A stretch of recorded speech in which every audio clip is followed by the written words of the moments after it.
Ayan, easy way sa pagluto ng itlog na hindi mo kailangan gumamit ng mantika. Turo ko sa inyo, ha?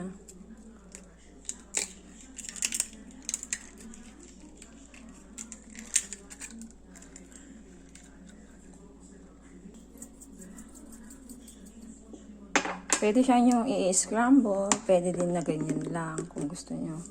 Pero ako, gusto ko siyang i-scramble. So, isang ito lang. Ang maburo na kain. Lutuan. Ito ang gagamitin natin. Operation Oven. Lagyan natin na mga 1 second. So, ayan, check na natin kung okay siya ng 1 minute. So, ayan na ang ating egg. Without oil. Ayan ang itsura niya kapag walang oil. So, ito yung ating egg without oil. Luto sa oven. So, ito na yung ating nilutong egg na walang mantika.